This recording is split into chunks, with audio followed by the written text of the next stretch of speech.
பேதுரு, விண்ணரசின் திறவுகோல்களை நான் உன்னிடம் தருவேன்.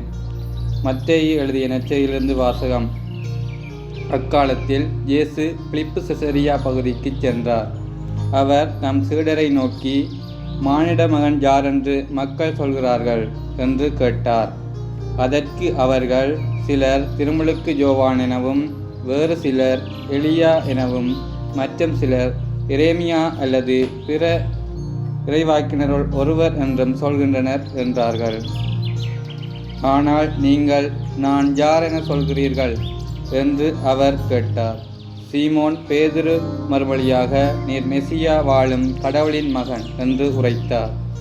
அதற்கு இயேசு, யோனாவின் மகனான சீமோனே, நீ பேறு பெற்றவன். ஏனெனில் எந்த மனிதரும் இதை உனக்கு வெளிப்படுத்தவில்லை, மாறாக விண்ணுலகத்திலுள்ள என் தந்தையே வெளிப்படுத்தியுள்ளார். எனவே நான் உனக்கு கூறுகிறேன், உன் பெயர் பேதுரு. இந்த பாறையின் மேல் என் திருச்சபையை கட்டுவேன். பாதாளத்தின் வாயில்கள் அதன் மேல் வெற்றி கொள்ள. விண்ணரசின் திறவுகோல்களை நான் உன்னிடம் தருவேன். மண்ணுலகில் நீ தடை செய்வது விண்ணுலகிலும் தடை செய்யட்டும்.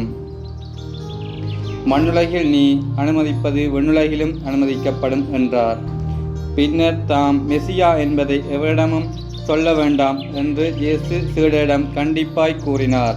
இயேசு தாம் எருசலேமுக்கு போய் மூப்பர்கள், தலைமை குருக்கள், மறைநூல் அறிஞர்கள் ஆகியோரால் பலவாறு துன்பப்படவும் கொலை செய்யப்படவும் 3 நாள் உயிருடன் எழுப்பப்படவும் வேண்டும் என்பதை தம் சீடருக்கு அந்நேரம் முதல் எடுத்துரைக்கத் தொடங்கினார்.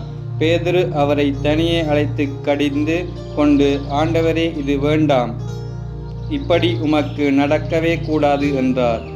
ஆனால் இயேசு பேதுருவை திரும்பி பார்த்து, என் கண்முன் நில்லாதே சாத்தானே, நீ எனக்கு தடையாயிருக்கிறாய்.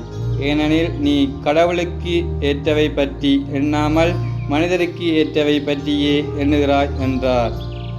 இது ஆண்டவர் வழங்கும் அருள்வாக்கு. கிறிஸ்துவே உமக்கு புகழ்.